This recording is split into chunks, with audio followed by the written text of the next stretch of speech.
Howdy folks, welcome to another miniature painting session. I'm Dan, joined again by Matty. Morning Matty. Good morning Dan, good morning all. It's a fine Saturday morning down in Melbourne, a little bit crisp, 15 degrees, wind blowing. Still unusual for this time of year, it should be warmer. Still, we've just lived through a very humid week, which, I don't know, given you're a Queenslander, I don't imagine you mind too much. Oh, we had a very humid week here too. I imagine the very humid definition of Brisbane is somewhat different than the very humid definition of Melbourne. 20 mil of rain a day, yeah? Yeah. and what, 28 degrees? It did get pretty hot when the sun deigned to come out from behind the clouds. Yeah, we had one day that was 27, and I think it was around about the sort of 68 to 70% mark. That one was particularly unpleasant as there was no wind either, so cooling effect not existent. Yes. Made working in a steel box quite entertaining. All that lovely insulation that you had too. Well, that was the day I was putting it in, so I wasn't really reaping the benefits of it. Yeah, good fun. Could be worse. Could have been reflected heat off concrete and bitumen. Could have been. Because that's how I spent my week. No thanks. Not in those kind of conditions. So sitting on the table is the results of last week. And very pretty they are. Indeed. I mean, they came out really, really, really nice. The metallics let them pop, and the little bit of secret sauce gives them some depth. And I don't know. I never thought I'd own a squadron of them. But there you go. You can blame Jo for that. Because when I painted the first one, she said, "Oh, you have to get more." And, you know, having a well-developed case of domestic deafness, I just completely ignored it. And then I was making an order some months later, and she said, "Did you order more dragonflies?" And I went, no. And so she pushed the point. So, there you go.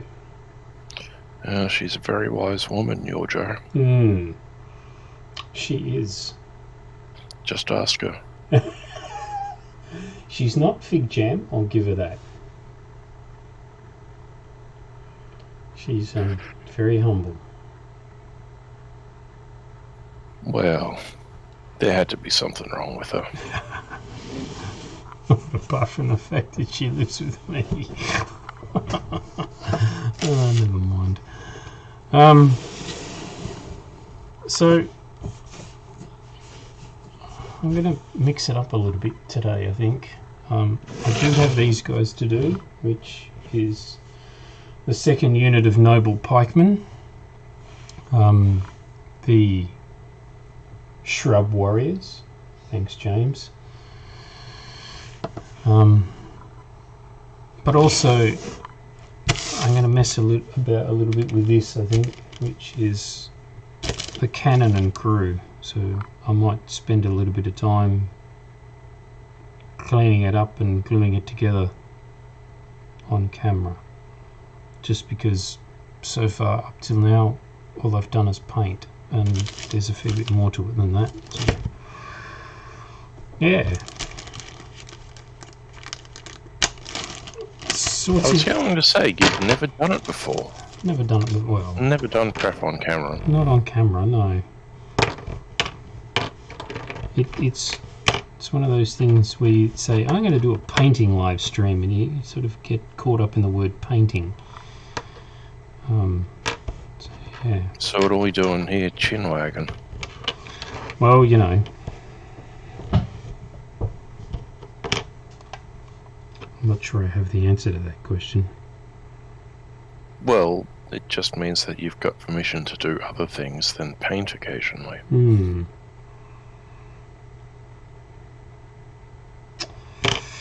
Righto.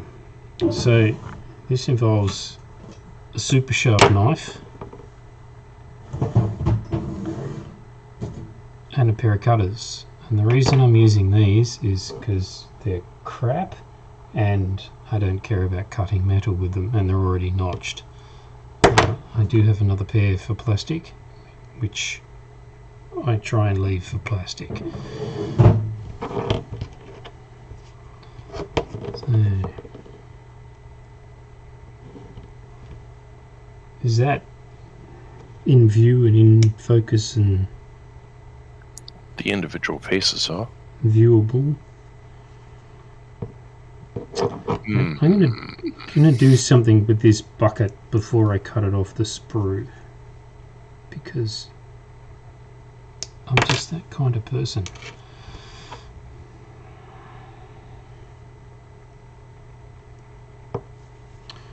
What was that big for? I was going to say, if it's alright by you, could you scooch forward maybe 20 mil? I'm sitting on my seat pad wrong, so.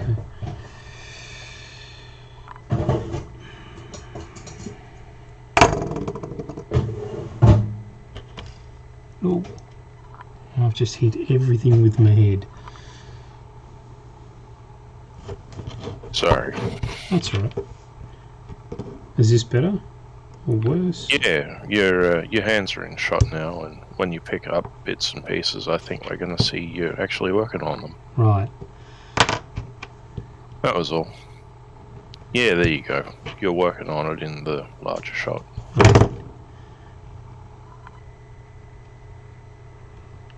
This has got quite a bit of detail on the barrel. It's got a dragon.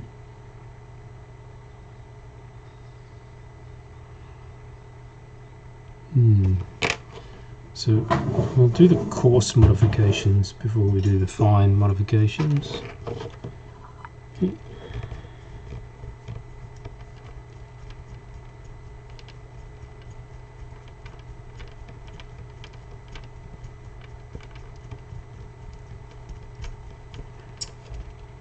So now we have a cannon barrel with a hole in it,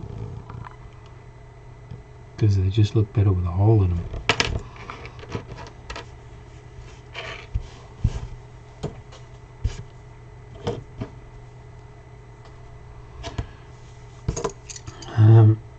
So now we create a hole in the bucket, and we do that so that we've got something to sing to Liza about.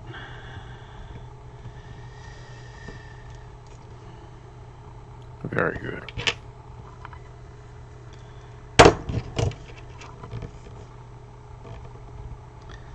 So it was a trying week. That was a question more than a statement.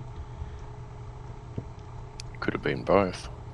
Well, in actual fact, it was, but let's talk about yours first.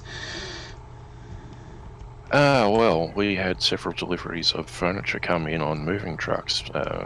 Estates of people who had, left provision to donate all their stuff, Right.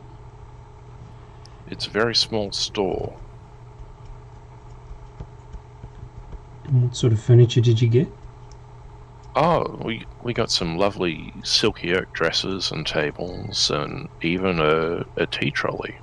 Just pure silky oak. Wow. Some lounges that weren't silky oak, but, were very nice. Some genuine antique Scottish leather chairs that were brought out from the old country at great expense, no doubt, of probably £10, 100 and some years ago, and are worth, $2,500. Right.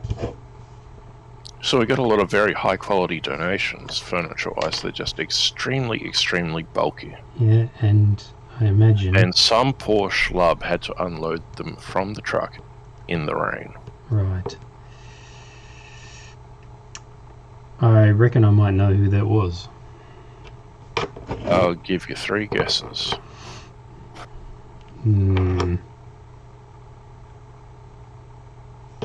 Peter? Paul? No. It was Matty. I should really have used a lifeline there, shouldn't I? Phoned a friend. But I'm the one asking the questions. And no one else has yet emerged.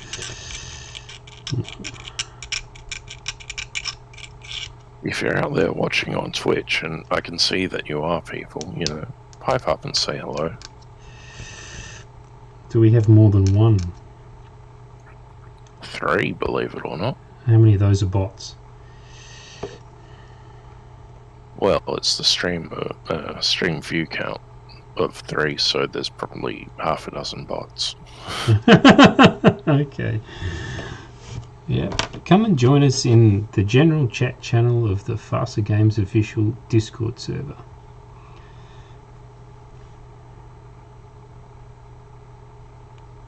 Yeah, I think there's a invitation link to it on the FASA webpage that you can see linked at the top of the stream. Yep. I don't know exactly where it is, but I'm pretty sure it's there, because I think that's what I used to get in myself all that time ago. There you go.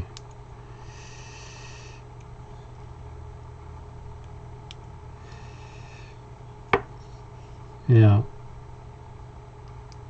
in the classic instance of do as I say, not as I do, don't cut towards yourself, people. Especially with a fresh number 11 X-Acto blade, because things can go horribly, horribly wrong. Well, yeah. Just make sure that they don't. No promises. Sometimes you have to bleed for the miniature gods.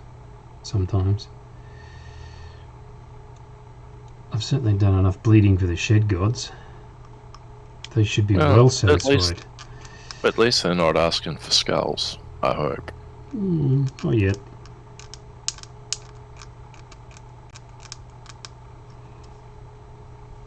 I can provide them with many a mosquito skull. Except that they don't really have them.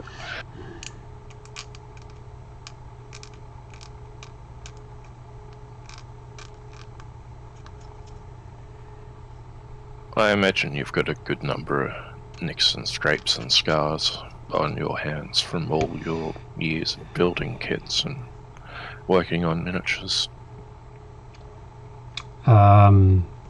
Yes. I don't even want to think about it. The worst one I've got is actually the corner of this finger is missing. It may not be apparent, but it is. There's a scar that runs sort of there. That was a hamburger accident with a filleting knife. Separating frozen hamburger patties in a fast food shop in Venus Bay in about, I don't know, 1986 or 1987 or something. Took it clean off. Pretty sure that doesn't count. Frozen hamburgers are not miniatures, or even model kits. No. You were disassembling, not assembling. Technically, I was assembling because I was supposed to be putting those hamburger patties into hamburgers for customers. Instead. Oh, now there's a summertime trade. Frozen hamburger patties. Still. It was an interesting adventure.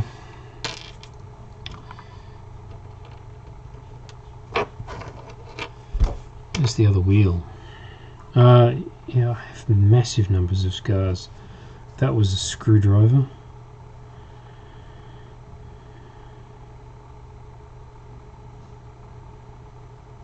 was falling off a bicycle. I don't know what that was. That's been every day this week.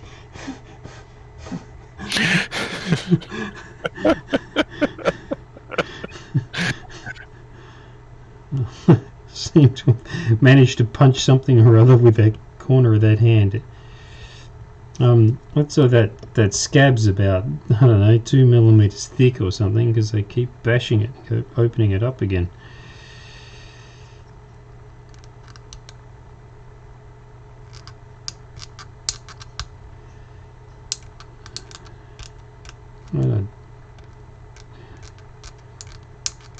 Nasty incident with the table saw yesterday. Fortunately, I wasn't injured, but part of the table saw was. Bit of wood jammed as it was going through, and grabbed the blade protector upright and dragged it into the blade. There's a few sparks and a little bit of metal showered everywhere. Fortunately, the blade was fine because it's a diamond tipped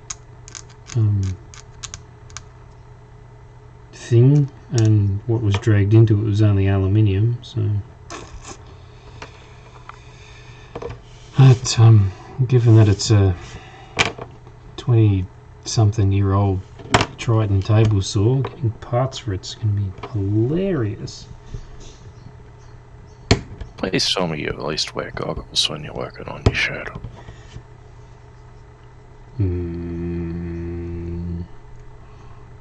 Let's just move on, shall we? Believe me, I was covered in PPE when I was putting that insulation in. Well, that's just common sense. I mean, who wants to be itchy for the rest of their life? Right. Would you like me to tell you right now the PPE was effective, but not 100% effective? Uh-oh. Poor bugger. Yeah, so it wasn't the rest of my life, it was only 2 days. That stuff just gets everywhere, and it's a... When you're actually doing fiberglassing, like you're doing chopped mat sort of stuff on boats, and I have done this, because I did make a boat, the clothing catches it, and yeah, you still end up itchy, but this stuff, when you're putting these things in, particularly overhead, it's a fine, almost a dust, and it just goes everywhere, absolutely everywhere. Went through a heap of face masks, because again it was 28 degrees and 70% humidity. Yeah. Remarkably unpleasant task that I have the pleasure of never having to contemplate ever again, I think. It's a really nice looking cannon. It is very pretty. Well, that virtually goes without saying. I mean, it's a Demonworld miniature. You're right, I haven't come across a bad one yet. The most vanilla Demonworld stuff that I've looked at and worked on so far would be what I'm currently working on, which is Skeletal Bowman. Oh, there you go, yeah? And they're just skelly-mens with a bow, and some of them are wearing a quiver.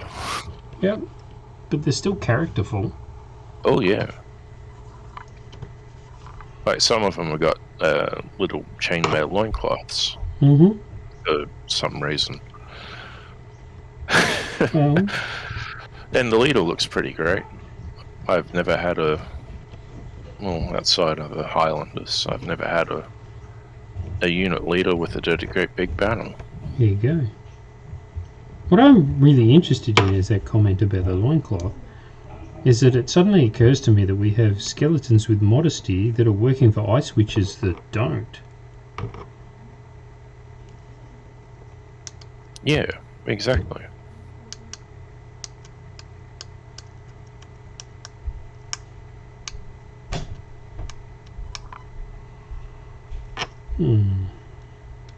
There's probably some very interesting gender dynamics going on in the Isthak army. Mm-hmm.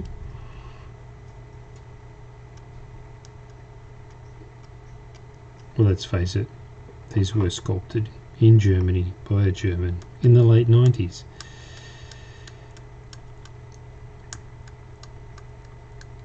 Well, yeah.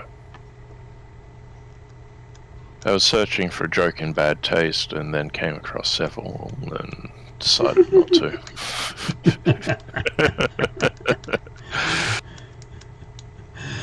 Good to see your filters on this morning. I'm trying to be careful on the limited amount of sleep, and absolutely no coffee has passed my lips yet.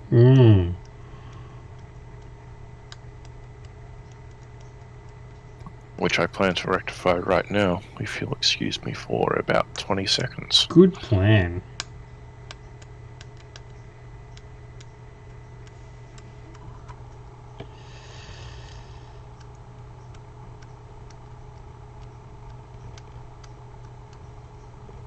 Three gulps. Done. Well, that was the entire mug.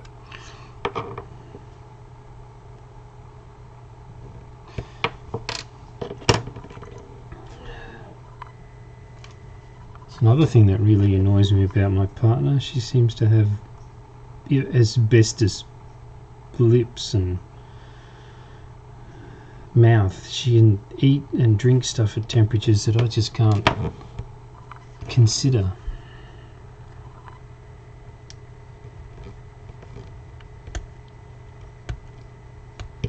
Wow, she must be lucky. Yeah, that's one word for it. But like, you know, I was sitting there contemplating, if you've had 3 gulps of coffee, if that was me, it'd have to be, you know, warm, not hot.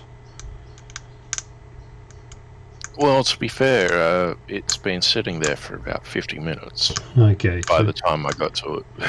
So it was more cold than anything else. It's not quite an iced coffee. It's certainly not a hot one.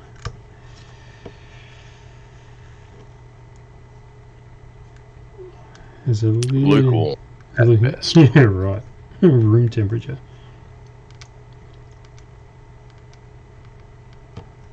It's a little bit of mold separation on these. I don't know if you can see the ridge on his hat. I can see you working on something. Oh, yeah. It just showed up a little bit as you moved the knife away.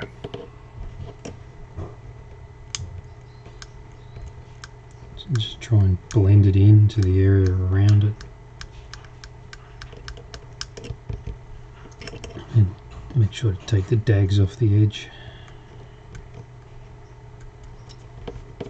If you paint up the dags, they won't be dags, they'll be hat trim. Hat trim? You know, like he's laying on a wreath or something. Or the bits that you have on the end of muslin curtains. Muslin curtains.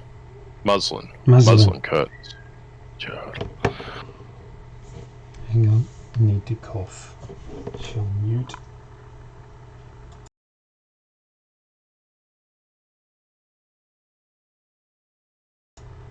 That's better.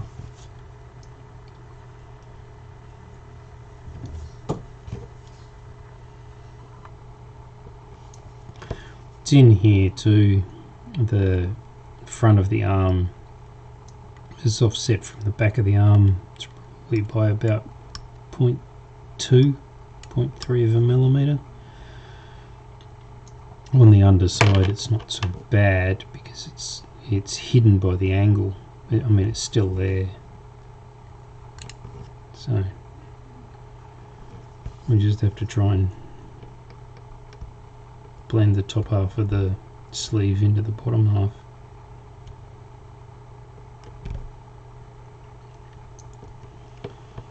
Oh yeah, I can see that.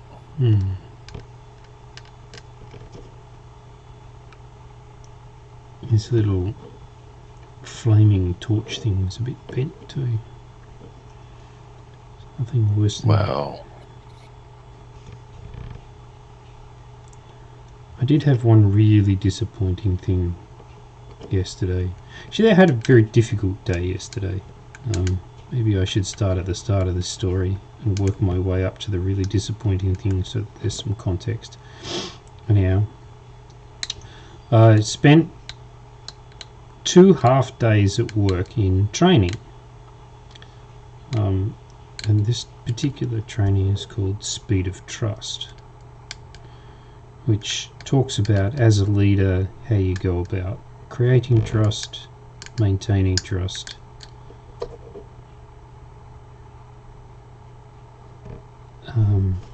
with the people around you, both above and below. It was a very interesting course. As a part of it, you need to reach out to peers and colleagues both above and below the ladder, or on the corporate ladder, and get feedback about how they perceive you from the perspective of trust, i.e. do they trust you, don't they trust you, etc, etc. So anyhow, there were some interesting nuggets of feedback in that. I made a deliberate choice to send it to people who I have had conflict with in the past and the present, as well as people that I get along well with. Of the 30 odd people I sent it out to, I think I got 14 respondents, so I thought 50% was pretty good. That's about the norm for a survey response, yes. Yeah. So, job done there. All in all, it wasn't too bad. My trust quotient was higher than I expected it to be. It was certainly higher than I'd rated myself, which I think is probably a good sign.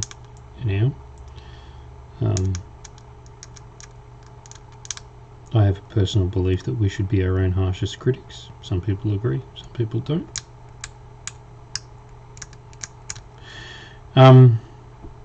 Anyhow, so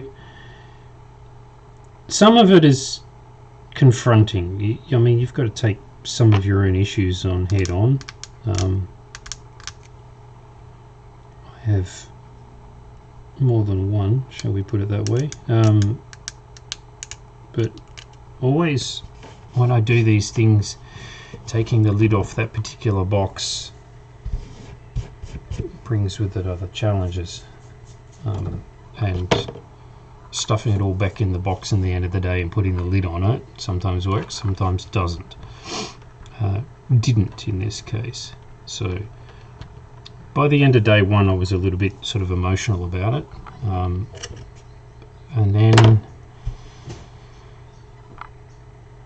I reckon probably 80% of the second half of the course, the instructor played a video.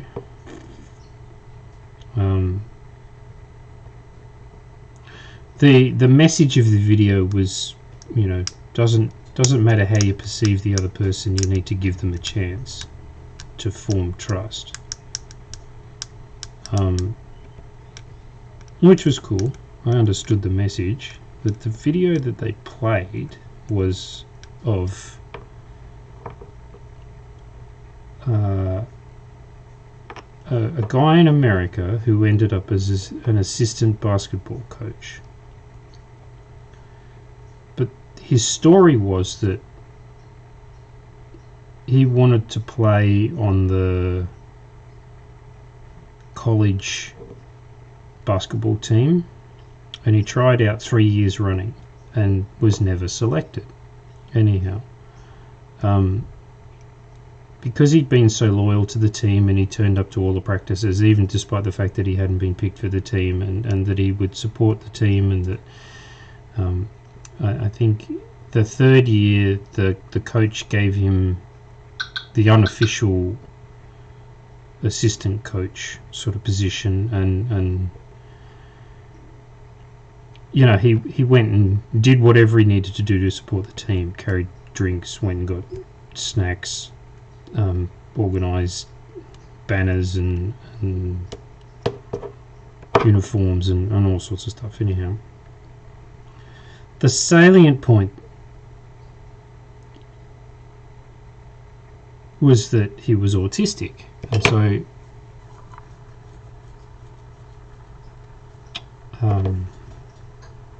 I guess he had an obsessive sort of personality linked to his condition, and so the basketball team was that for him. Anyhow, there was a finals game. I think it was the last game. I think what was said was that if they won the game, they would tie or something for the championship. I can't remember the exact details, but there was a little bit of pressure on the team, on the game. There was some expectation, whatever. Packed stadium, like very full. And in the last 3 minutes, the coach puts this kid in the game. And first shot, misses.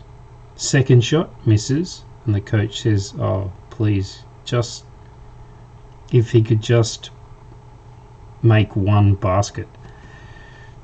Anyhow, third time down the court, they give the ball to him again and he scores. And the crowd go just a little bit nuts. Anyhow, the next 5 times down the court, they pass the ball to him and he scores. Mostly 3-pointers. I think, I was trying to figure it out, but he was on the court 3 minutes and scored 20 points, which was actually the highest score for the entire game on either side. And the crowd just went absolutely nuts, berserk. And it was such a transformational event in this young guy's life that's what he chose to be. And I found the whole thing incredibly emotional, which probably doesn't make a whole lot of sense until you find out that my own son is autistic. And so there was a degree of relating to the personalities that were in the video and the way that the video had been shot and cut. And it's taken me 24 hours to process that emotion about that video.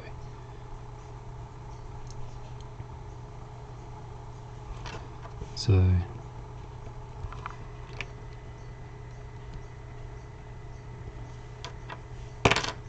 being in somewhat of a fragile state for the rest of the day, things went okay. Right up until the time we got a delivery. Now, I don't know, I've been hammering Australia Post for their service for the last few months because, you know, sometimes they've done well, sometimes they haven't done well. But this guy, he was knocking on our door at 9 o'clock last night doing parcel deliveries. And so just from that perspective alone, you've got to give them a little bit of credit, or at least him a little bit of credit, because I mean, that's dedication. Dedication is a good word. Thanks, Matty. Unfortunately, he delivered. What is this? No, you're not going to be able to see it, so I'll just hold it up to the far camera. Now, it's a nice kit, not cheap by any stretch of the imagination. It's officially endorsed by Lamborghini. It's even got the little gold seal on the side of it. What the disappointing part of it is that corner. I don't know if you can see that. I can see dent in the corner of the box. Right, well, that's after I straightened it out so that I could get the box open. The really disappointing part was this. Oh, that's a much bigger dent than the one I was looking at. Got to remember it's on delay by like 15-20 seconds, Yeah, so, right. you know. Oh, God. Wow. That is... Yeah, okay, I could understand being really, really disappointed. So, I've gone back to the people I've bought it from and said, is there possibility of getting a new bleed? Because that's trashed. There's nothing you can do with that. Like, you could glue it back together, but you would be able to see the deformation and the crack seams forever. It's just simply not that good a modeler that I could hide that. I suppose some of those real genius guys, you know, the IPMS champions and all that kind of stuff, could probably do something with that. But there's only one part in the kit that's broken. Just one. And it happens to be that. So, all in all, I went to bed somewhat miffed.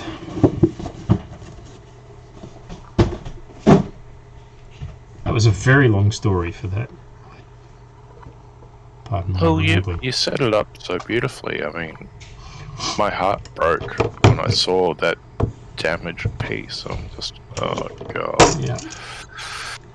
And then, yeah.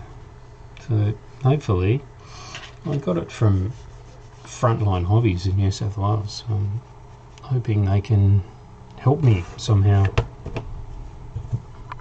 Even if they can, I don't know, point me in the direction of the manufacturers so I can ask them. I mean, manufacturers of model kits are usually pretty good. They do set spares aside for people. Yeah, I was going to say, it's a damn shame we're not in Japan, because most of those manufacturers that I've come across, they do, and they have a specific parts service that is often advertised in their instructional brochure. Yeah. That's one thing Bandai is really, really good about, actually. Their spares are dirt cheap. Typically, any given sprue is under 100 yen. So this is But it's Japan only. The Yoshima kit. Yeah, I saw. I imagine they'd be the same. They're another highly reputable company. Yeah. Well, this is an astonishing kit. I don't know if you got a sense of that, but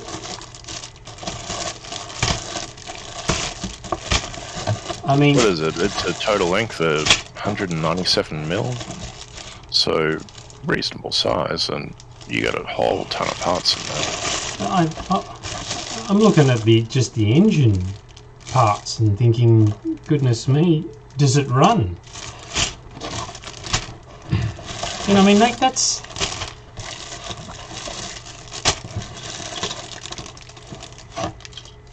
How many parts is that? That's ridiculous. I was like, I put the Tamiya Lamborghini Countach together years and years and years ago, and that was about 4 parts. This, when I opened it up, I mean, sure, I was disappointed by the damage, but I was also blown away by just the sheer quantity of parts in that kit. I mean, that's 2 years of somebody's life designing the molds for that. Yeah, but it's 2 years well spent. Oh yeah. And they would have loved every second of it, because you can feel the loving attention and detail that those model makers put into these things. Because he would have had access, they would have had access to the car. They would have been measuring directly off an example of the car. So they would have had to play with a QV for some period of time. There's another little anecdote that I can add to that. I tried out as an apprentice mechanic back in high school. I thought, I like working on cars, I like working on things, I like working with my hands, I'll try out and be a mechanic. My father was dead set against it at the time because one of his brothers was a mechanic, and he saw the family didn't need another one. Yeah, he wasn't impressed. He thought I should be an engineer or a doctor or something like that. Anyhow, I just completely ignored him because that's what teenagers do. So I went and tried out at this place. Now, the place I tried out at was owned by a Melbourne lawyer by the name of Jim Keogh. Now, Jim Keogh raced in touring cars. He raced many cars over many years in the Australian Touring Car Championship, and he also contested Bathurst and a whole bunch of other stuff. Now, just coincidentally at the time when I was down there, and I worked down there for a week for them, Wayne Eckersley was there. Now, Wayne Eckersley was Alan Jones's chief mechanic when Alan Jones won the World Formula One Championship. So Wayne Eckersley knew his way around a racing car. The anecdote is that I had, at the time, the model of the FW07 Formula One car that Alan Jones had won his World Championship in, and I took it in. And the whole point of this anecdote is to say that Wayne said to me, "Oh yeah, I remember when the model team turned up to photograph and measure the car." So, damn. That's how I know that these guys would have had access to a QV Countach for some period of time, because in order to get the model accurate, they would have had to have had access to the car. And who wouldn't want to have access to something that cool? Fossil fuel campaigners. Well, Anti-fossil fuel campaigners, I should say. Yeah, there you go. I'm sure some people don't find them spectacular at all, but I think for something that was conceived in the late 1960s, they're still a spaceship. And I still think that they're actually better looking than some of the stuff that they've produced The modern since. stuff, yeah. Yeah.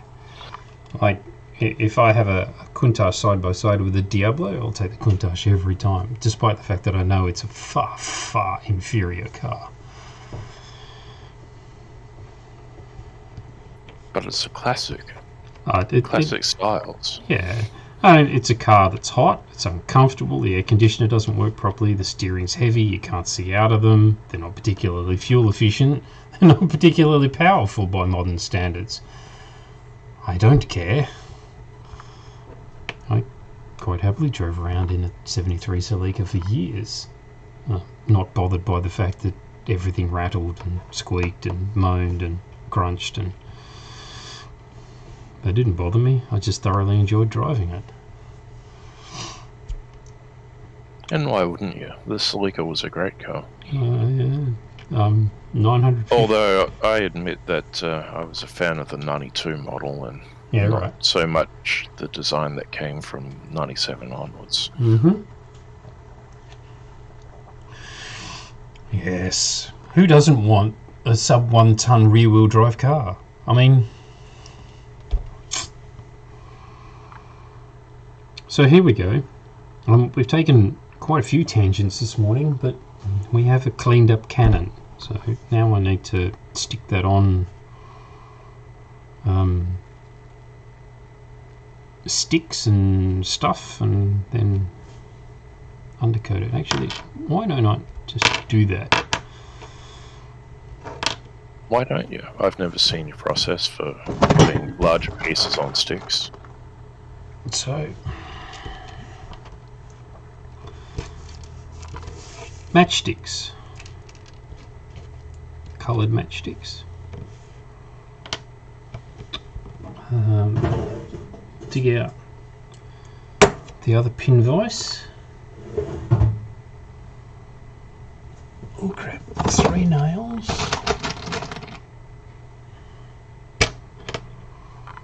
that's 1, 2, 3. So we've got that. 1, 2, 3, 4, 5, 6, 7, 8. How many have we got there? 5.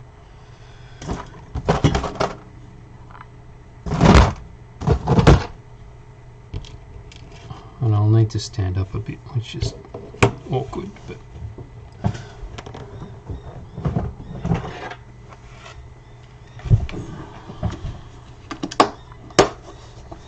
now here's the real danger, getting the pins out when they're at all angles in the compartment, because inevitably one of them will be at the angle, just the right angle to go up under a fingernail. True, true. I honestly thought you'd be anal about that. What? About having them all point in the right directions? And in their right place according to size, and, you know, well, they, like that. Like that? Well, yeah.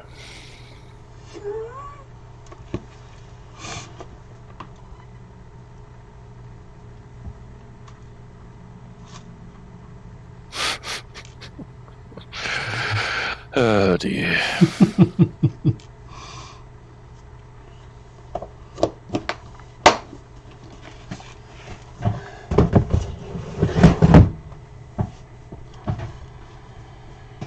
Right, so putting the figures on the nails is easy. So that's a little bit of Bob Smith Industries Instaset and some Loctite cyanoacrylate based super glue. So you put a dollop of super glue on the head of the nail. You generally open the Instaset first, so you don't have to waste time. But so I've got just an eyedropper in here. This is an eyedropper bottle. So now you've got a bead of the Instaset on one and the super glue on the other, and you just go zap, and that's already set. Stick it in its little stand, grab the next one. That's fair enough. It always bothered me how sometimes they set instantly just regular old CA superglue and metal to metal. Sometimes they set instantly and sometimes they want to slide around and not. And I don't understand what makes, 1 out of 12 do the sliding around. It's nuts. It should be consistently reproducible effect. Yeah, I don't have any answers for you. I know that if I don't use the Instaset, I can be here 25 seconds waiting for it to go off. Depends on how much moisture is in the air, depends on how much moisture is in your hands, depends on all sorts of things. Yeah, I suppose so. So now here's the really interesting part. Well, I don't know, I find it interesting, maybe other people don't. So what I'm going to do, the thickest part of this part is the cross beam for the axle. So I'm going to knock a hole in it.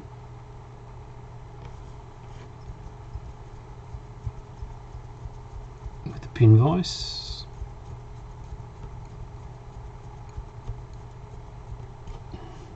It's probably a couple of millimeters deep. Doesn't have to be terribly accurate. So pin, ordinary dressmaker's pin, cheap as chips. Pair of pliers or cutters, use pliers because you'll notch the cutters. Remember how I said the cutters were notched? That'd be it. That'd be it. They're just hard enough to do real damage to soft metal. So you see that pin sits up in that hole, and if I hold it upright, it hangs onto it. So knock a hole in the top of the... Now you can just push them in, but depending on the matchstick, you'll split it. Depending.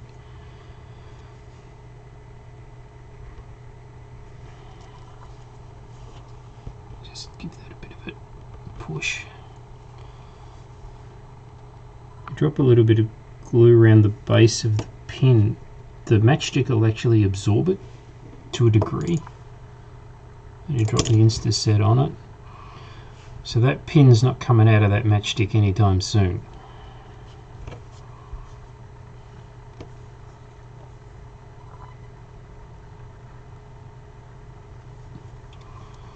Put a drop of glue on the hole, and because this is on the underside of the carriage, you're not going to see it when it's painted. Try and get the matchstick at least a little bit vertical. And now, oh no, that didn't glue.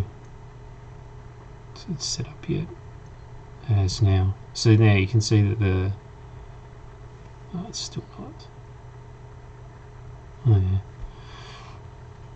So now I can get at all sides of that. What's it spinning in?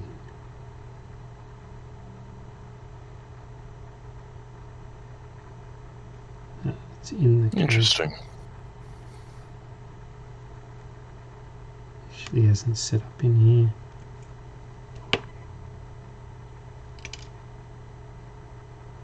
Just peel it off. Sometimes it works. I mean, sometimes it doesn't work. Most often it works. Just get rid of that super glue scab. Yeah, none of it went in the hole. That was the problem.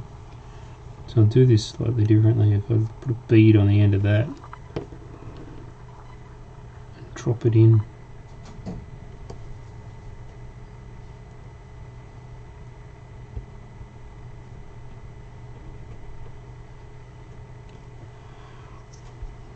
So now I can get at all angles of the carriage. Most importantly, when I'm airbrushing it, I can airbrush it different sides. I lost my lid.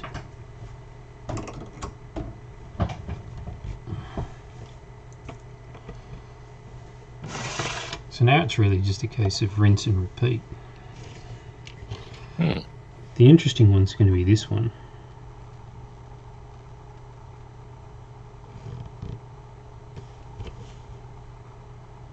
I think I might just glue it straight to the matchstick.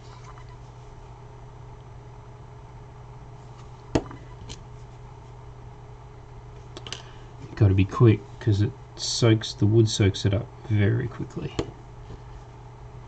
This is why model plane builders like cyanoacrylate.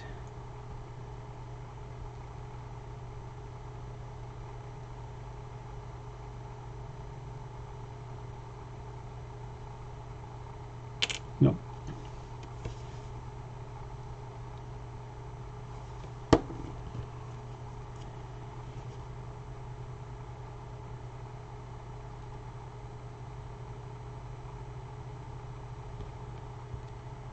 I'm hoping you can still see what I'm doing. Absolutely. I'm just biting my tongue. You have comments? Mostly just that would be an absolute prick of a thing to do, and I can perfectly understand it not working. The very worst thing... Uh-oh. See?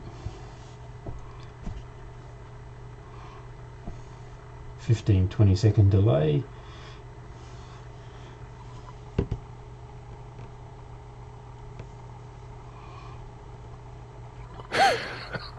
Oh dear.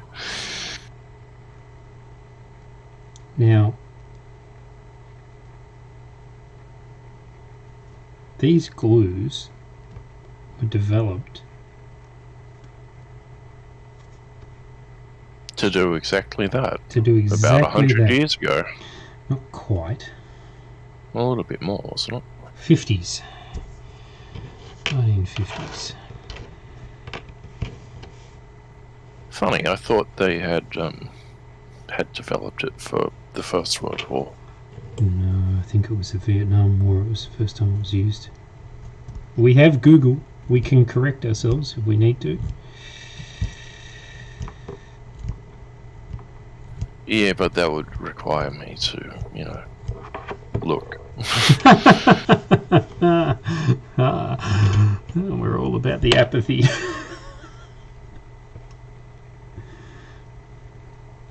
Today I am, yeah. So this is going to be a real nightmare, because the only thing I can really do is put the matchstick into the hub, and it's about getting the matchstick down to the right size that it's going to go in, so that it's a snug fit. It's not a tight fit, and so when you try and pull it out, you don't snap it off. I'm kind of surprised you just, you know, didn't drill into the wheel. The problem is that this well in the wheel is actually quite deep, and drilling in, you run the risk of coming out the other end. I don't mean using the hub. I mean like the actual the round bit of the wheel. You could go into the rim. You could go into the rim, and then when you glue it on the model, make sure that part's at the bottom. You could do that, absolutely. But see, that's a press fit, and it's not coming off. So again, 15-20 second delay. Fair enough.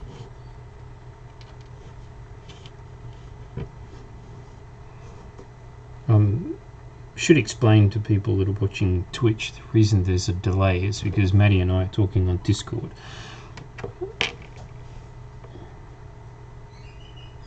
The sound is probably synchronized on Twitch. Probably. Yeah, it is.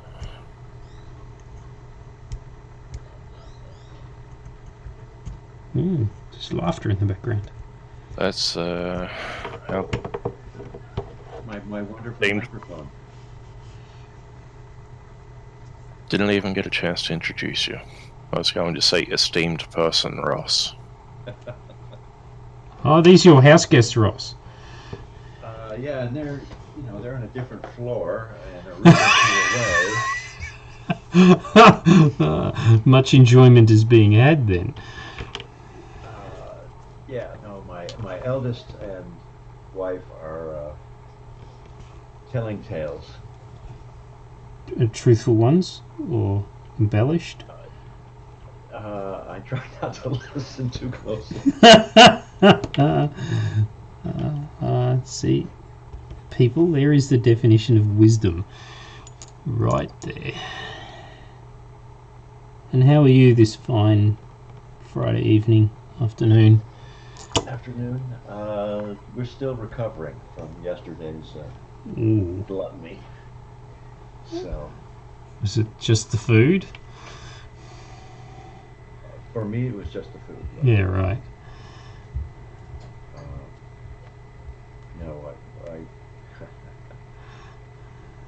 My youngest was gifted a Margaritaville a couple of Christmases ago.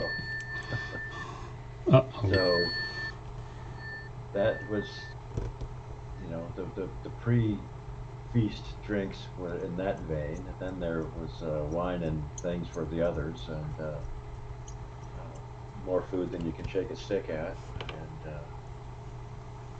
I guess we ended up with 4 pies and a cake for dessert. Those were the choices. Oh. And there were only 9 of us at the table, so. And you have to try one of each, because it'd be rude not to. You see, you go down that line, and all of a sudden, but guess you can't just have one serving of the best stuff. You have to go back. So this is what Thanksgiving has turned into. Yep. But I thought I would come online for a bit before we head out to cut down the Christmas tree, and that's more or less the close of the formal activities for Thanksgiving. For us, at least. Oh, okay. Is that common? Well, that's one of the big debates here in the U.S. Are you allowed to even think about Christmas before Thanksgiving? The purists will say no, you have to get through Thanksgiving first before you can start paying attention to Christmas. Right, okay. But retailers and others, will start November 1st. Yep. That kind of thing. For I know that back when we could travel safely to the UK, that Christmas markets started being assembled November 1st, and they would open in November 8th, mid-November, and carry on through the new year. So. Well, I was horrified this year. All the Black Friday sales started on Monday. Black Friday sales started November 1st. Yeah. Do you guys do Cyber Monday? There's what is it? There's Black Friday. I think there's Small Business Saturday. There's Cyber Monday. I think there's Tuesday. Something else has been made up. Just rename it to Spend Money November. And add this to the worldwide logistics issues. Yeah. All of that, and I guess one article I read recently did point out that because nobody could go out and spend money on entertainment, restaurants, movies, whatever. Yeah. All that money is now getting spent on stuff, just exacerbating the problem. Yep. And we won't point fingers at anybody who's... No. There's nobody in this live stream that's guilty of that at all. He says with clenched teeth. High strength, high temperature resin arrived yet? It has. But I have to lament that I only took it out of its packaging last night at very late in the evening because I just simply haven't had time. Well, how is progress? Are you moving stuff in yet, or are you still finishing the interior? So, okay, if you count, let's count each of the walls and the two ceiling parts as individual pieces. I am 5/6 of the way through lining it. So all the framework is in, all the electrics are in, all the insulation's in, and 5/6 of the lining is in. Once the lining is in, which I fully expect to have done today, then the bench work goes in. So I hope to be a significant way through the bench work tomorrow, and then hopefully the shelves and everything will go in during the course of the week, and by next weekend I'm physically moving things into their final resting places. Very nice. Yeah. There may then have to be a period of restitution to the other part of this relationship.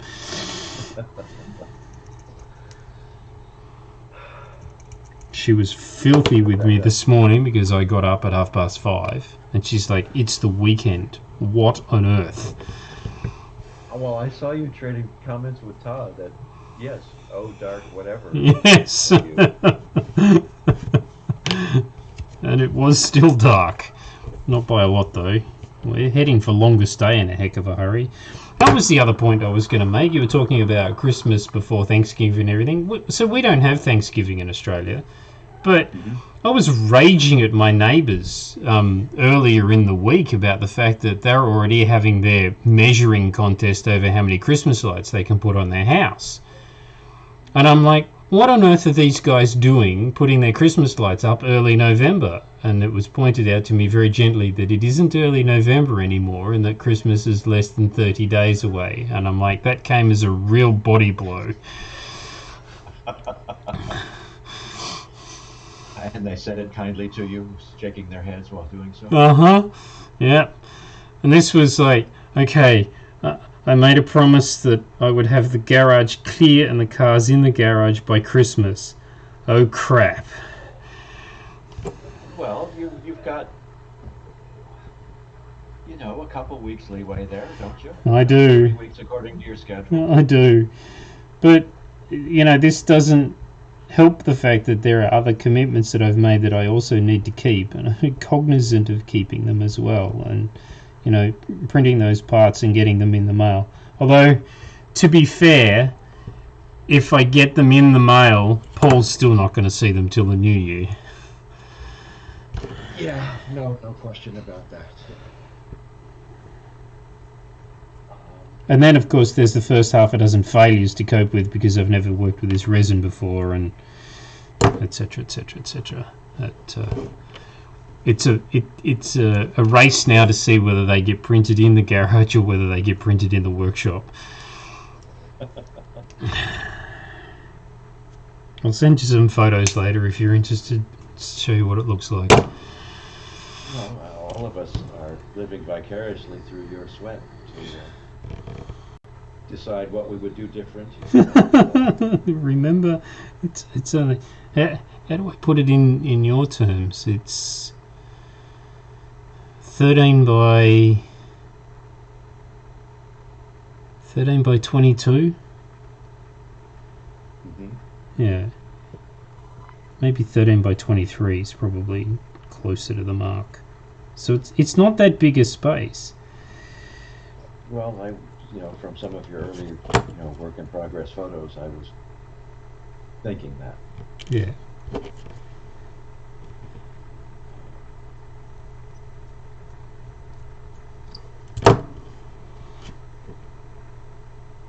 Anyhow.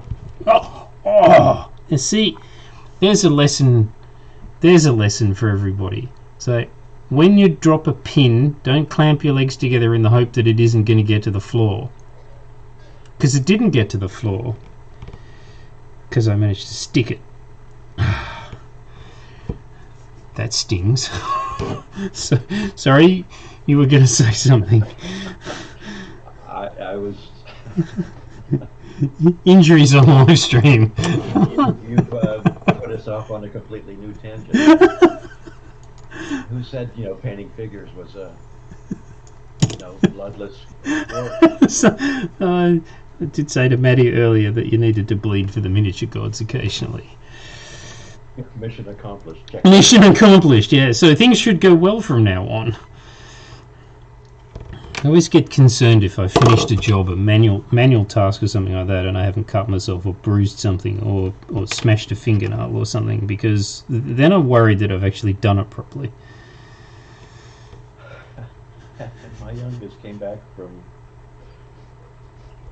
work this week, and she showed up. Sorry, you dropped out there.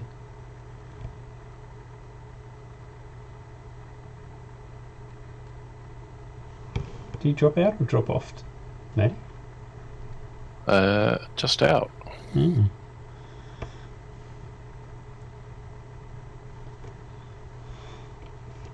That really does sting. At least you didn't have to hunt around on the floor for your pen. No, yes. Oh, no, he didn't. It was stuck in him. So. Yeah, I knew exactly where it was. Sorry, you dropped out, Ross. What did you say your youngest brought back? You missed the description of the paper cuts on one hand. Yeah. So, significant paper cuts from? Working on accreditation reports. Oh. So, yeah, she had like about a dozen paper cuts, not just between the thumb and the tip of the index finger, but on other fingers also. Oh, which is quite amazing to accomplish. That's nasty. That's nasty. And of course, that just increases the odds of. And I said, I suggest, I hate to say this, but recutting an existing site. Yeah, absolutely. So there you go, Matty. There's the full preparation work. Very nice indeed. So that's now ready for the airbrush. which I won't do on live stream because compressor noise.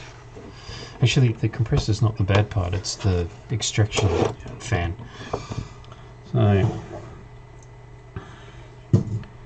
what was the best thing that happened to you this week, Ross? Now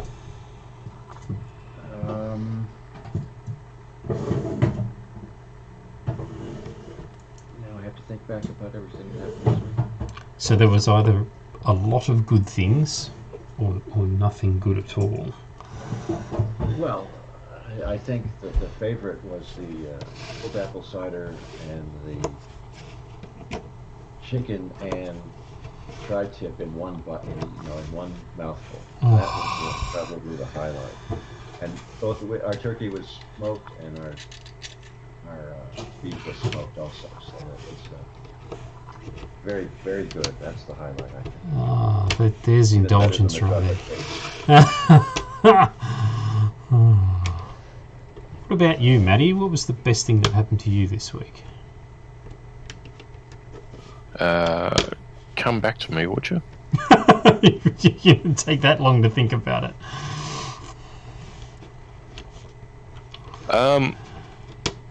Yes, invitations to dinner and dancing. Fielding those. That's it. There you go. Very nice. So fielding those means multiples. That's always encouraging. Yeah, not bad for an old bloke. Dear. What?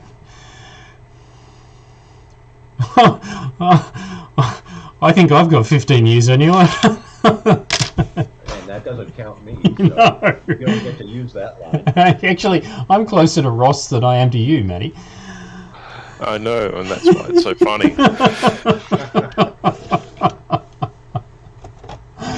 Oh, gold. I can tell you what mine was.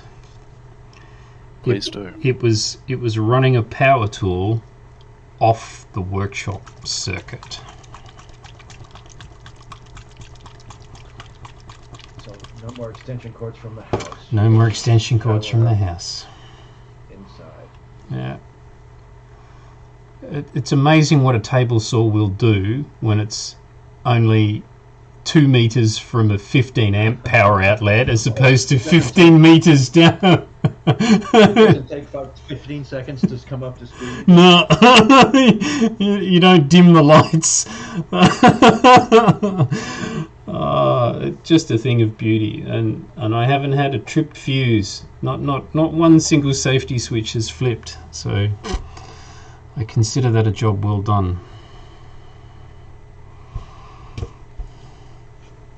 But if anybody asks, the electrician's name was Bob. Not Kate. No, not Kate. No, it was his assistant. I don't think the authorities would find that particular joke funny. I don't think they find DIYers funny in general, actually. Never mind. I have been extremely respectful of noise laws, though, so I haven't been firing that sort of stuff up before the law says I can. No easier way to invite the council to stick its nose into your business than to fire up your power tools at sparrows. Mm-hmm. No easier way. We have a couple of neighbours that don't have a leg to stand on, but still, I don't want to try those waters. We got one guy that really does like playing loud music every now and then, well into the wee hours of the morning. The only reason we don't complain is because he actually has reasonable taste.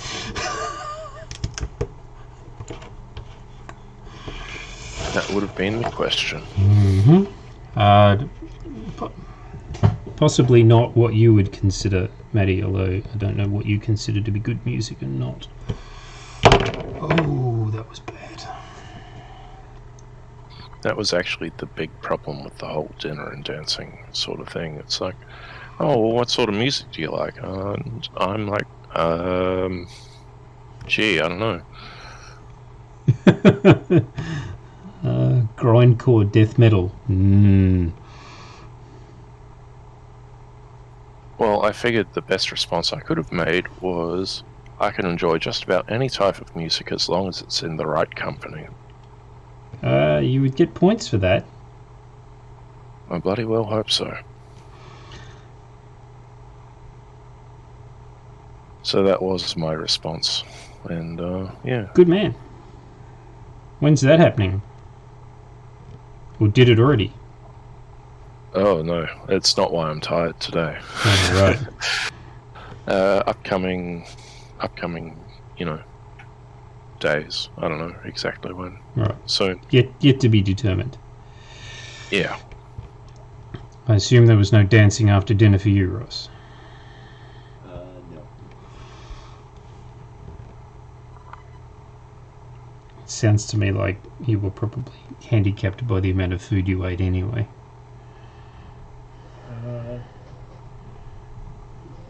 I guess I did manage a constitutional stroll outside. I guess we sat down around 5 in the early evening, got up from the table at about 8.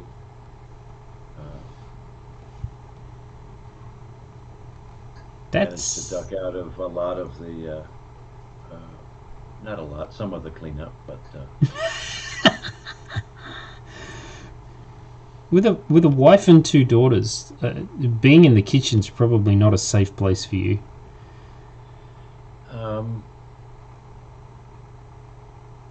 True, and I will gladly vacate the premises, and at the least. The least provocation. That was searching for the right words. But in certain points, my expertise is called upon, so I have to be at hand. So. And what is that expertise? Well, I usually get allocated the handling of the bird. Okay. But when you buy a smoked turkey, Yeah. it's already cooked. You just have to heat it up. Okay. But anytime you've got 3 or 4 cooks juggling, even though we have a double oven, juggling 5 or 6 things that need to be all end up cooked at the same time. Mm-hmm. And just remember, if the margarita started at 3:30, that's only going to get entertaining, isn't it? But as mission accomplished, a good time was had by all. Yeah, it sounds like it. I can tell you that my expertise, as far as the kitchen is concerned, is removing the waste. Yeah, no, that's part of the job description also. I guess one of the facts of the day was that the dishwasher ran 3 or 4 cycles. Yep. 3 or 4 times. And, yep. And it was chock full every single time. Yep. Yep. Yeah. That happens with ours too when we have family events over here.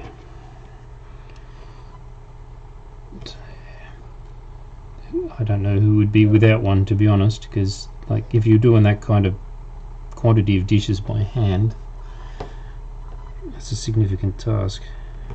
Yeah, nobody's kitchen is big enough either to have enough counter space to stack them all up, or enough dishes to stack them all up. Yeah, this is true. So what's on for the rest of the weekend? As I said, tree selection. Oh yeah, how big? Well, that's also a subject of much debate. The main part of the living room where the usual tree is has about a 8.5-foot ceiling. Uh-huh. Yep. And of course, a tree outside always looks bigger. Looks smaller than it does when you bring it inside. Oh, of course. But last year, I don't remember what motivated us, but we, long story short, one of our neighbors, 15 or 20 years ago, planted a whole bunch of noble firs Right. with the eyes towards selling them. When we did our remodel, I had to take down what was essentially an illegal structure Right. that left by the previous owners. And I gave the siding all to this neighbor, and one of the perks for us was Christmas trees for life from his little lot. Right. All of his trees were ready for market probably about 5 years ago, and he made all his money back at that point, Yep. selling trees to whoever would drive by. Mm-hmm. But trees do not stop growing. Funny that. So he has some really magnificent trees. And last year, again, as I said, I don't remember why this happened, but we brought home what was essentially a 15-foot tall tree. And in our one part of our house, we have a peak ceiling that actually could take the tree. Yeah. So we said, okay, well, we'll have two. And so we did. And it was very nice, and the house smelled like evergreen for, the whole season. Mm-hmm. We've been commanded that this year there will be only one. There can be only one. There can be only one. It's a Highlander Christmas. So it will be interesting to see what we discover once we start tromping around, in the amongst the firs, and to see. Yeah. We'll be leaving 4 to 6 feet on the ground. Yeah. All the trees are just so tall these days. Yeah. I think we're going to forego one this year. We normally get a cut tree. This current place has regulation height ceilings, so the trees they're either not tall or they're outside. Last year it was outside. In the previous house we had 15-foot ceilings, so big trees could go. The problem with this year is that with new puppy, glass decorations and new puppies don't mix. So I think we are having Christmas here, I believe. I think the family's all coming here, but I think there won't be a tree.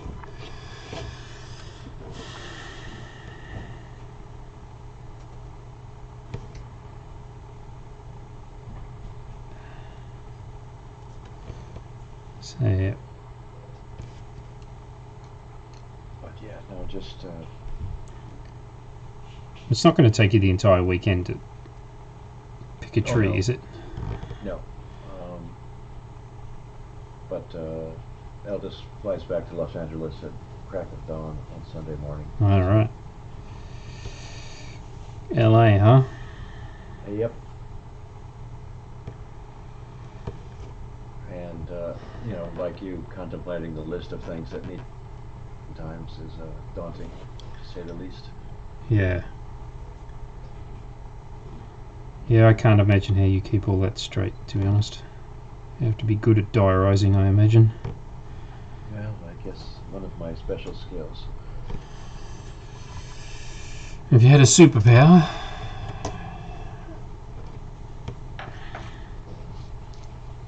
But So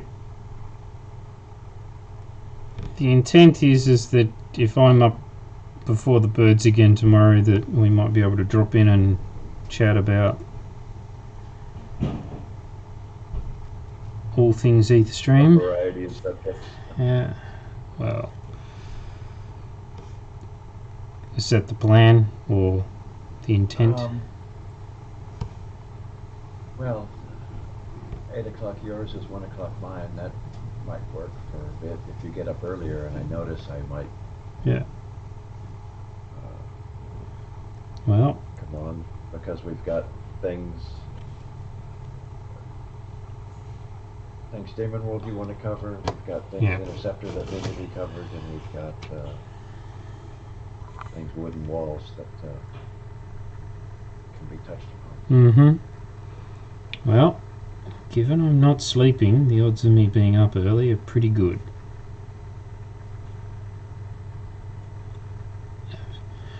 Just have one of those brains that once I'm awake and the brain is switched on, it ain't switching off again.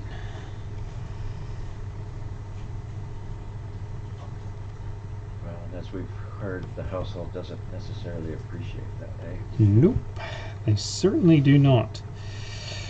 I thought I'd snuck out quite convincingly this morning. I thought, hey, I didn't wake anybody up. Who was I fooling? The puppy knew I was gone, and she made it well known that she knew I was gone. Only by that time I was outside, and so I didn't hear the kerfuffle. So next thing I know, there's a somewhat perturbed face poking into the workshop going, what the hell? Oh, here, have a dog. The puppy probably doesn't make the bestest workshop. Oh, it's fine. I don't know if I related this story, but I killed a power drill. I'm working with cheap Chinese tools, which is okay for DIY stuff. But my impact drill driver just stopped. It's halfway through screwing a screw in, it just stopped. And there is no resuscitation, so I'll strip it down for component parts. But I had to go and get a new one. So I got a new one. New one comes in a new box. Puppy happens to like cardboard boxes. So that kept her well and truly entertained for 45 minutes this morning, destroying that. And you truly don't want to see what the puppy could do to a tree with ornaments of red leopard lights?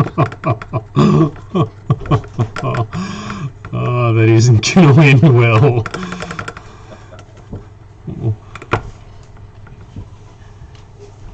Oh, I've just tangled myself up.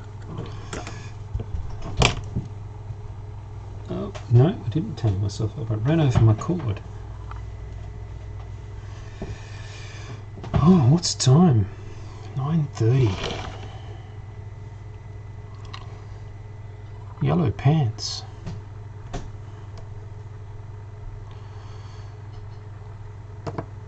Do I dare go down the humour path and ask what's on the painting table? It's a fair question for Matty. We'll let Matty answer first. Reserve the right to answer. Reserve the right to answer. Fair enough. I am painting skeleton archers from Demonworld's Isthac range this week. These are the archers that we touched upon earlier. No, they're an entirely different set of archers. Yes, they're the same. I don't know if you were listening, Ross. We were talking about the fact that the archers had chainmail loincloths. And in the Isthac army, the skeletons were modest and the ice witches were not.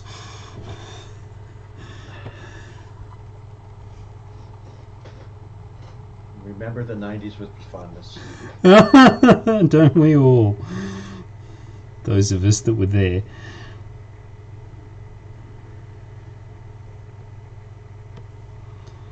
Yeah. If you could be painting something, Ross, what would it be?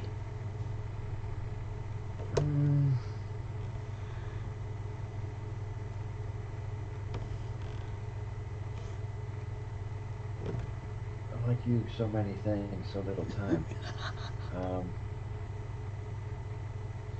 And the problem is you're setting a standard that some of us would have to work up to. Oh no, absolutely not. Definitely. But I wouldn't mind having my own full set of interceptors. Well, we can arrange that.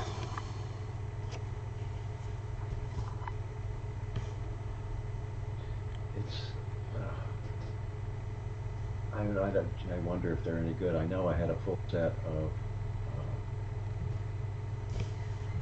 the previous generation of paints that RPE offers in the workshop somewhere. Well, if they're sealed, they should be good.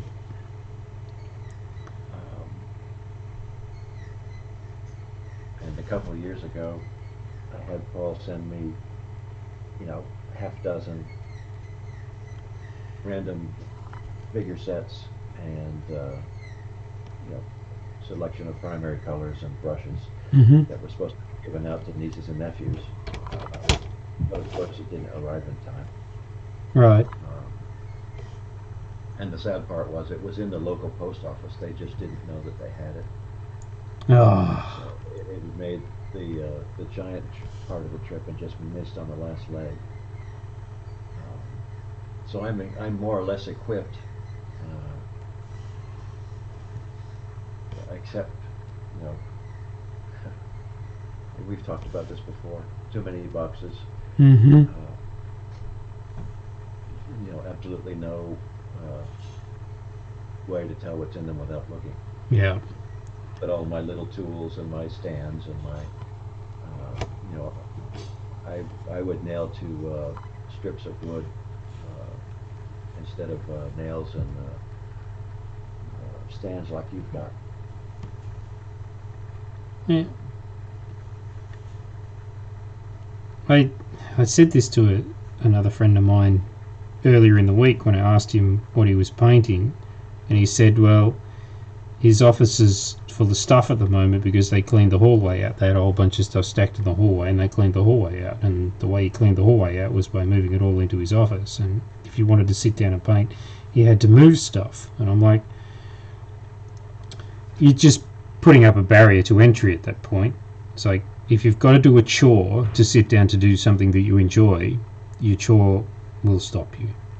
So the thing about painting is that it's supposed to be an enjoyable, relaxating thing, which means that it also has to happen in a place where you want to be. So I don't know what your workshop's like. But Well, we're in the season where that kind of thing can't happen in the workshop. yeah. And unfortunately, my second desk here is taken up with the UK computer. Right. You don't have room for a third? Well, I have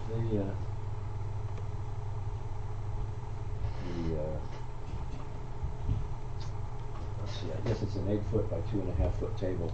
Right now, it's just filled with papers that need to be filed. So, Oh, that's a decent sized table. So that's a lot of filing.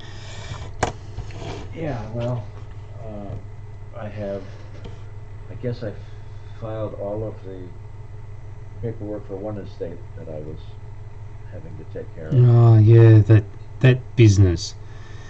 And then now it's filled with all the filing from the second that I have to deal with. So,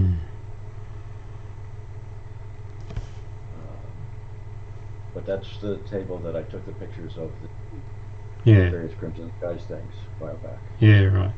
And that's a nice looking table. I mean, at least the wood finish was nice. Looked nice. Yeah, no, that's, I think it's Harold's grandfather's table Okay. that has managed to come down to us. Well, that's not new then. Very used, but good. Hmm. The thing, of course, is that what I really wish is two of them to put them side by side. That would be a great game. So. Yeah. Okay. Getting another one of those made to match. Not the. Well, that's a nice challenge for the workshop. Yep.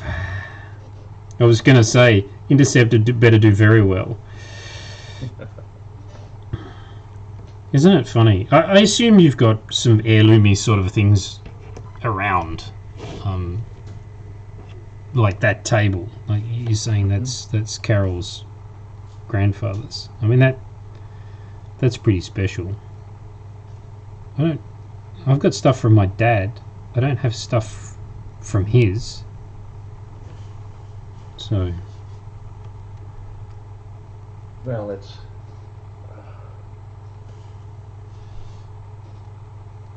when dealing with, you know, your parents' stuff, your in-laws' stuff, yeah. and they have stuff from their parents, and so on, however far back the families go, and however fortunate they were to pass things down. You, especially if it's files that you have to open and look and go through to see, is this worth saving, or can this be tossed, or what's the disposition? And you know, one of the folders I came across is, this is the genealogy folder, or at least one of the genealogy folders that I think was started by my grandfather, or relatives of my grandfather. Yeah. But it presented a,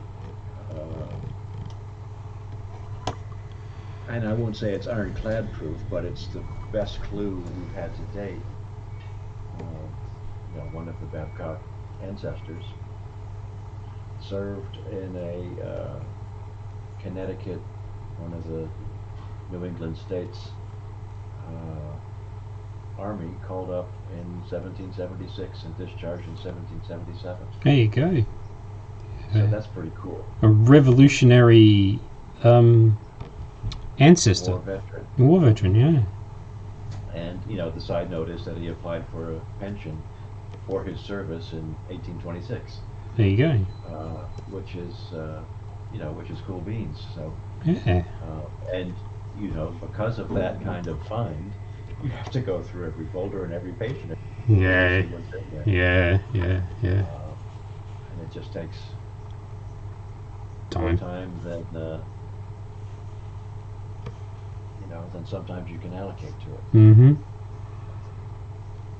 I don't have anything like that. When my father emigrated to Australia, he came with a suitcase, and so that suitcase had the bare necessities in it. So the reason I don't have anything from my grandfather on his side is because he didn't bring it with him, and when his father died, he was still in the Netherlands, and so the relatives that are still there disposed of all of that stuff. Right, a break in the chain. Yeah. Like, I don't even have my paternal grandfather's name, because when my father came out, he changed the spelling of it back to what he considered it should have been. So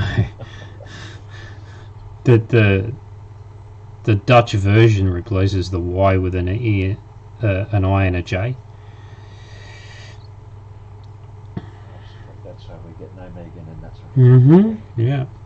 And that's, funnily enough, that's actually where he grew up.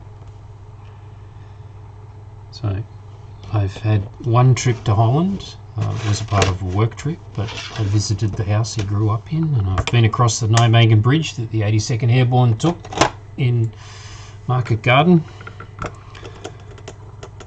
I've got a photo of me standing on the crest that's in the lawn in poppies. So it's actually a really interesting story. Bear with me. This is another one of these anecdotes. We'll probably finish up the live stream with this, but hanging on the wall at home forever was a Dow Egbert's calendar. It's this. You can see that in the long view. I'll wait the requisite 15 or 20 seconds pause.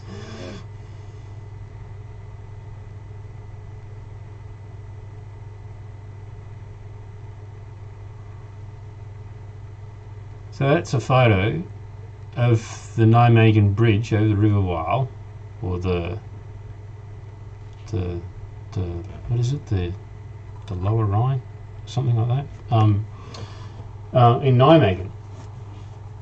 And that's, I don't know where Dad came across that particular calendar, but his recollection of it is that he used to cycle across the bridge to work and back every day because he worked for Phillips. So I made a point that when I was in Holland, I stood in the middle of that crest and had someone take a photo of me so I could send it back to him and say, here's your son in the middle of the calendar you've had on the wall for the last 20-something years, 30-something years. So that tickled him, I think. I think he got a kick out of that. What's really interesting, and you don't see it in that particular picture, but there's actually a 6-pounder mounted on a plinth pointed down the length of the bridge.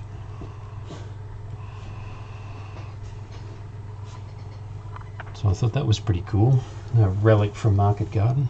I didn't get across to Oosterbeek to have a look at the museum though, which I was disappointed about. I'll have to do that next time I'm in Europe. If I'm ever back in Europe.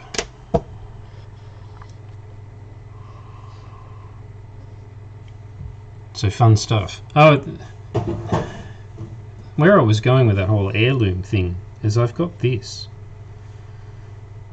And you guys are going to look at this and you go, what on earth?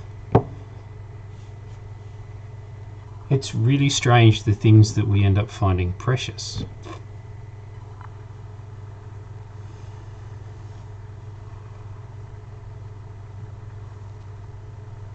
So it's just a center punch. Nothing more than a spring-loaded center punch. Nothing remarkable other than the fact that as a young kid I watched Dad using this to center punch holes in things to drill on his drill press or put in the lathe or whatever. So it just has a, I don't know, it has a real sentimental. But of all of the things that I inherited from him, and I got quite a bit because Mum said, please get this garbage out of the garage, I want some space. Of all of the things I inherited from him, this one is the most precious, and I don't really know why. So there you go. Oh, my breakfast has arrived. Look, breakfast on Livestream. But, that's a very nice tool there. Yeah. Yeah, so there you go. A little bit of sentimentality this morning. I would have assumed, and this is a problem with making assumptions, Ross, but I would have assumed, given that you got the name that you got, that your family was keen on its family history. Well, yeah, no, I mean, to be the third, obviously. There had to be a second and a first. A junior and a senior, absolutely. Mm. Was your dad known as Junior? No, he was, when he was growing up, he was called, and he became Uncle Sonny to, the extended family. Right. I guess professionally he was Lynn or Lyndon, and because of that I was called Ross. And that doesn't make any sense. So the L is for Lyndon, is it? Correct. Yeah. Right, okay. So you had to have the same name, but your parents didn't want to call you the same thing. Is that how that worked? Yeah. Okay. Good enough reasoning as any. Yeah, I worked with a guy who we called Carl, but his name was Leon. They had a history in their family that the generations would swap. One generation was Noel, the next generation was Leon. But his mother hated the name Leon and refused to call him Leon, so she called him Carl, which was his second name. So we knew him as Carl, but he was LK. So it's not quite the same thing, but I wondered if that's what it was, that you were given a given name and then given a spoken name. No, it just created point of contention whenever I was somewhere where, official names were used, and that they would always call me Lyndon first. Right. I'd say, no, I go by Ross, that kind of thing. Yeah, so you just... But, all through school and all through that kind of thing. Yeah. And then, 9/11 happens, and all of a sudden, everything has to match. Oh, no. Yeah, I can see where this is going. So I have to use Lyndon much more these days than I ever did before. Have you only got the two? Hmm? Have you only got the two? The two given names? Yes, Lyndon Ross Babcock III. Right, okay. Noble and majestic enough at that. It's a spectacular name. When I tried to give one of our daughters a fourth name, the suggestion was squashed. Most dramatically, I would say. Comprehensively. I've got two. The worst part about my second name is that it's Andrew, which is really unfortunate at the moment because the Premier of the state that I live in, his name is Daniel Andrews with an S. So I tend not to tell people that I'm Daniel Andrew because I'm not sure I want the association. But my father had three. He was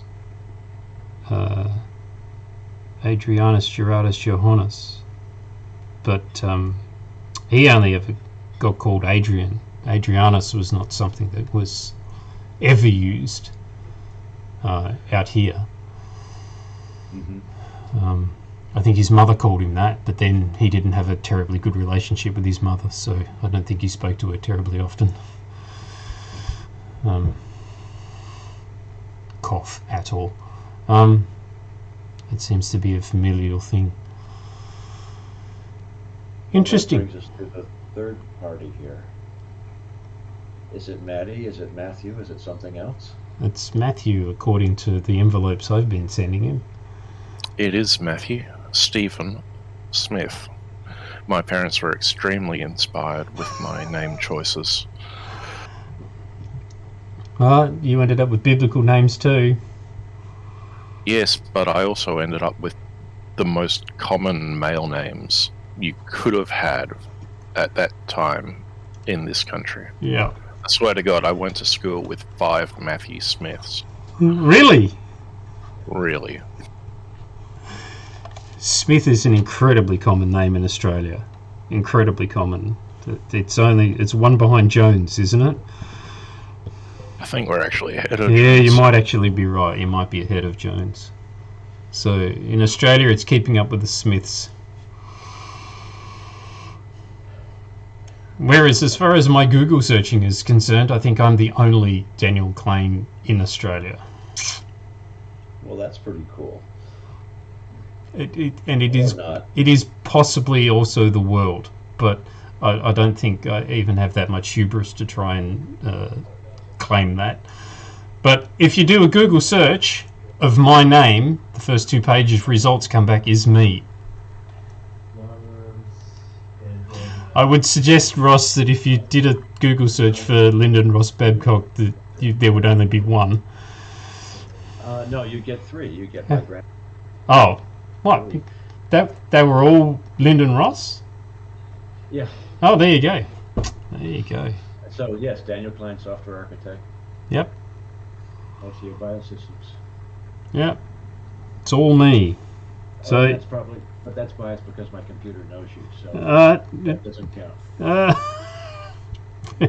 Maybe not. I've done it on public terminals, and it only ever came back as me. So there is no hiding from my digital footprint. There is no stealthing away from it. I am who I am.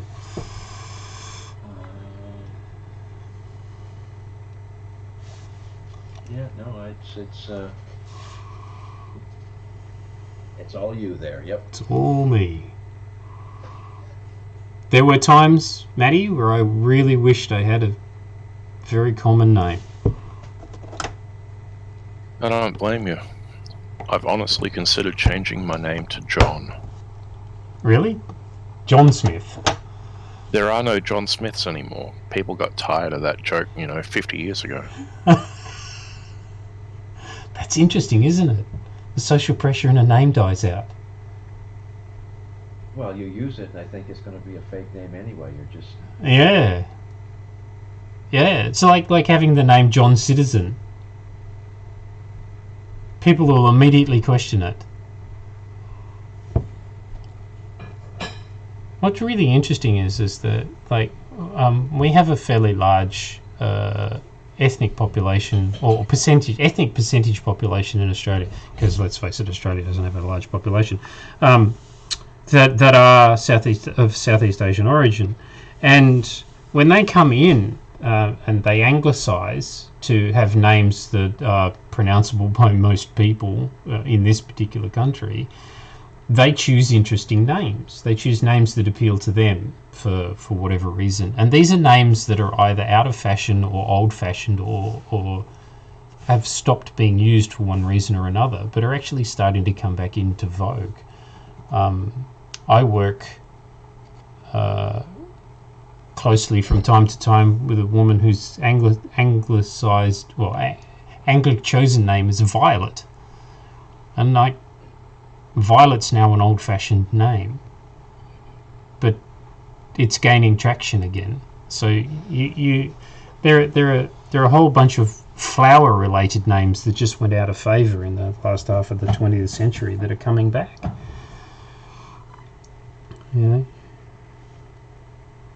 Because people are choosing them for themselves because they're interested. They mean, not because parents are choosing them. I mean, there's still that really awful trend of people making up weird variations of existing names, like silly spellings. Yes, I agree wholeheartedly with that. Yeah, and this is coming from a man who called his son Eddard, so maybe I don't have too much of a leg to stand on. But at least Eddard has a history. Does your son appreciate the name? That's the next question. He certainly does now. We can thank George R.R. Martin for that.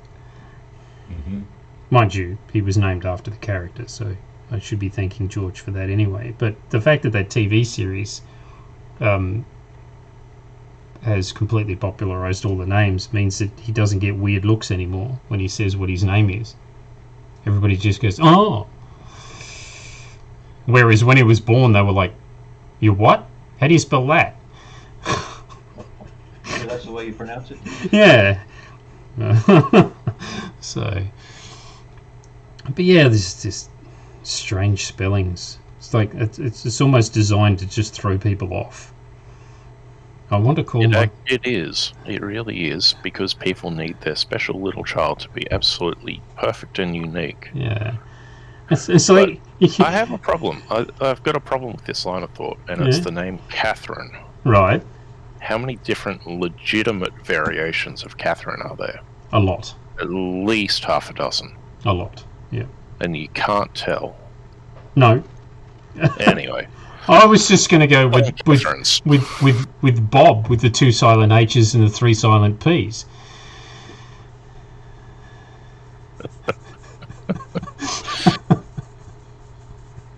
Yep. Oh dear. I haven't had enough sleep. It's been a very reflectful live stream today. Quite a bit different than the usual. We assembled a cannon ready for painting, and I've put 2 colours on some pikemen, but in the meantime I've had a thoroughly good time. Thank you both for joining. I really appreciate it.